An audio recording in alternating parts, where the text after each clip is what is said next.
Kita nyo, dito malinis na. Diba? Wow. Pagdating dito, maayos na rin. Diba? Dito, maayos na rin. Kasi may upuan yan, dalawa eh. Dito, maayos na rin. Pati ilalim, tingnan nyo, maayos na rin. Ilalim, maayos na rin. Hindi maayos dito, no, yung sobrang gulo, yung storage namin. Ayan, no. Nandito rin isa yung ano ko eh. Nandito rin kasi mga damit ko, ayun, no, punong-puno. Ayan, no. Ito yan, sobrang gulo. Tapos ito yung damitan ng asawa ko. Isang ganyan. Ito naman yung sa akin. Kaya, i-clear natin yan. Ayusin natin yan. Operation, ayos na naman tayo dyan. Unang tinanggal ko, mga sombrero. Tapos kasi sobra talagang gulo itong lagayan namin ng mga damit. At dito rin nakatambak yung mga tools ko. At dyan din nakalagay yung damit ng asawa ko. At dyan din kami nagbibihis. Kaya sobrang gulo talaga. Marami akong mga damit pero hindi ko nasusuot gawa nung nakatambak sa ilalim. Siyempre, ang unahin mo talagang kukunin yung nasa ibabaw. Hindi mo na nagagamit yung nasa ilalim. At kung kukuha ka naman dun sa ilalim, talagang nagugulo pa yung mga tupi. Kaya minsan, sabi ng asawa ko, ang gulo ng damitan ko. Kaya talaga naisipan namin na itong area na to ay gawin naming closet area. At habang nagbabaklas ako dito, iniisip ko talaga na may daga. Tapos, takot kasi ako sa daga. Hindi ko alam kung bakit. Sa lahat ng mga hayop ay dun talaga ako takot sa daga. Hindi naman din ako nakagat. Ito pala yung circular saw ko at dun din nakalagay dun sa tambakan namin. Akala ko kasi may daga. Kaya nilabas namin yung karton. At sabi ko sa asawa ko, tanggalin na to yung karton para hindi mapamahayan ng daga.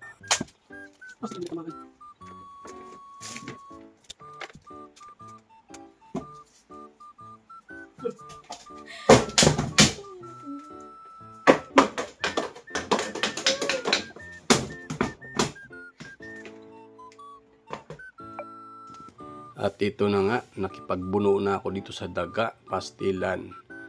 Talagang nilabanan ko yung takot ko. Napakaliit lang yung daga na yan, pero sobrang takot na takot ako, kaya sobrang tawa ng tawa yung anak ko. Napatawa na rin ako. Pastilan. Dami pa rin. Yan, tanggal ko na. Yan. Yan naman ay tinulungan na ako ng asawa ko dyan. Tapos yung isang box na yan ay parang may daga eh. Kaya hinuli ko pagbaba. Sabi ko may daga na naman yata ito. Tapos tinitingnan ko, baka tumalon sa akin eh. Takot na takot pa naman talaga ako sa daga. Pastilan talaga.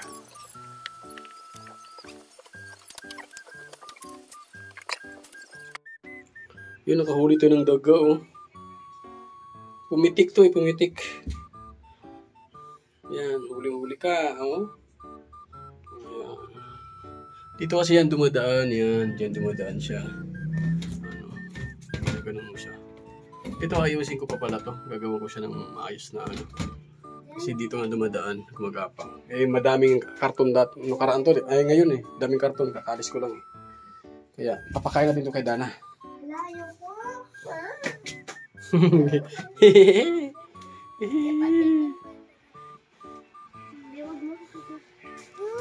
Papahuli din sa... Pwede ba ito sa YouTube?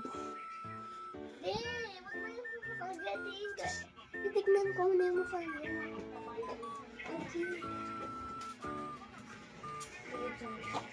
Huli ng pusa yan. Bilis!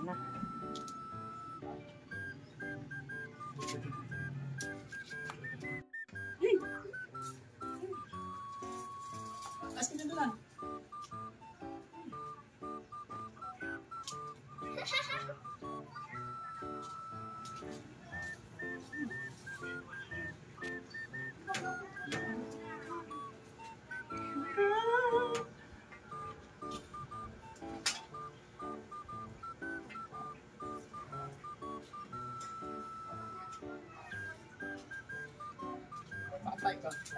Hello.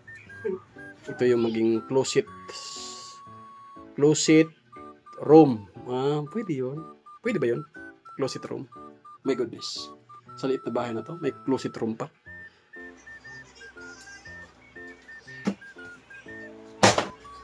Kaya pala kumakain. Sukatin natin to. 21 cm. Ito ay 19. 18.7 cm ang ano na to. Sukat.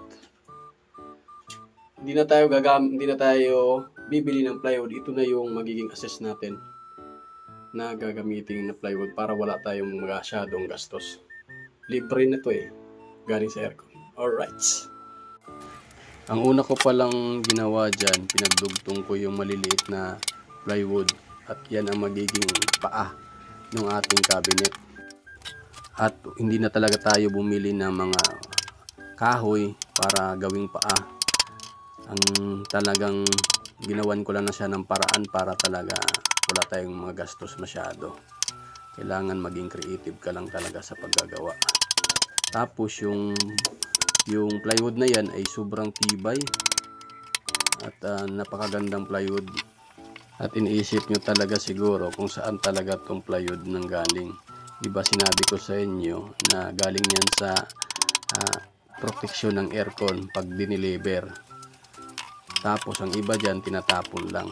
Ako naman iniisip ko talaga na kukunin ko yan kasi magagamit ko yan eh. At marami akong naiisip na mga DIY na mga. Alam nyo naman na si Kadodong mahilig sa DIY. At lagi tayong gumagawa na hindi masyado nagagastos. Tapos yung plywood na yan ipapakita ko sa inyo. Magkakaroon ng vlog yan kung saan ko talaga kinukuha yan. Sa suspended aircon yan.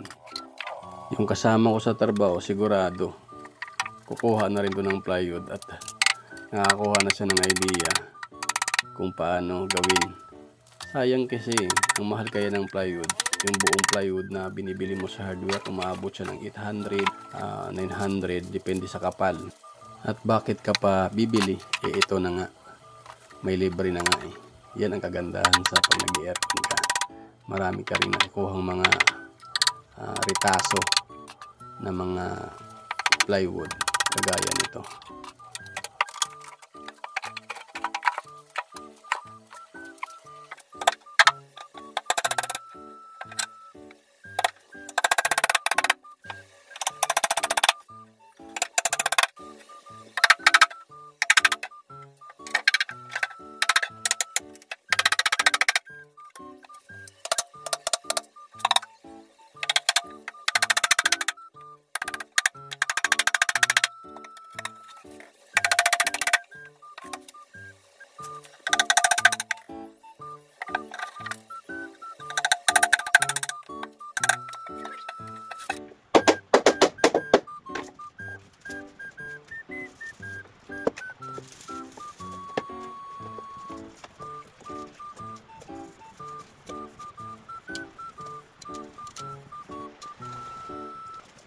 Alright, magkaroon tayo ng part 2 ng ating cabinet.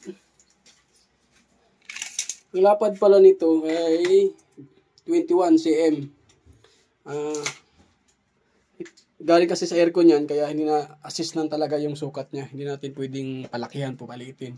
Kasi yan talaga ang plywood na galing sa aircon. Ang ano lang natin, wala lang tayong ginastos na pagdating sa plywood. Okay. Dito, kasyang-kasya yung tupi. Dito.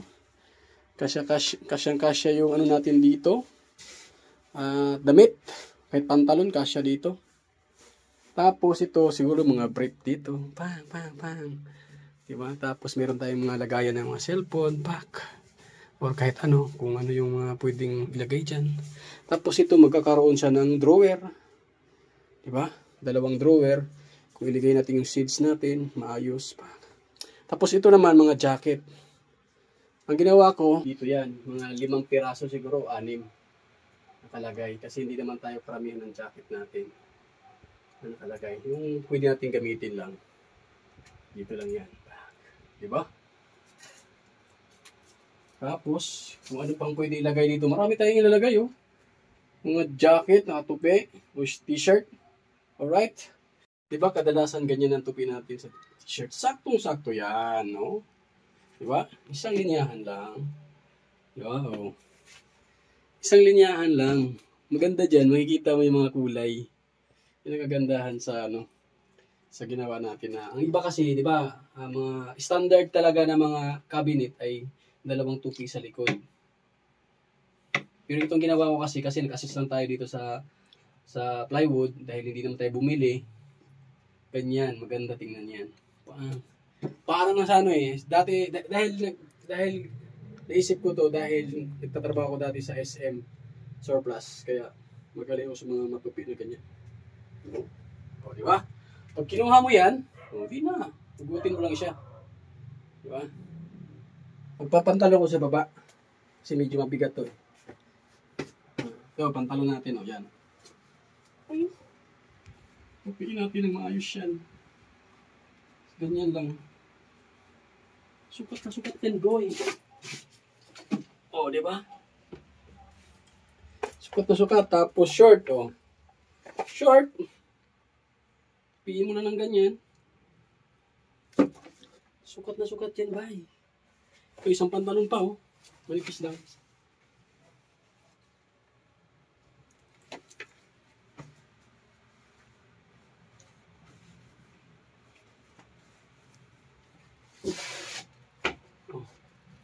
Sukat na sukat. Yung sa taas pala, ilalagay natin na yung shelves yan sa taas. Para kung may ilagay tayo dyan, pwede natin ilagay yung nakakahon. Diba? Tapos jacket dyan. Ilalagay natin yung jacket. 5 jacket lang yan eh. Hindi naman maraming jacket. Basta ito, sobra-sobra to sa damitan ko. Lahat. At magagamit na natin yung mga t-shirt natin, na nakatago, pastilan. Diba? Tapos, drawer, 2 drawer to. Okay. Talagang ganda. Closet na closet, Ano to tawag dito, miss, sa mga mayayaman? Walk-in closet. Walk-in closet? May walk-in closet na low budget. Diba? Low budget lang to sa akin. Low budget, walk-in closet. Low budget. Pero, maganda. Okay.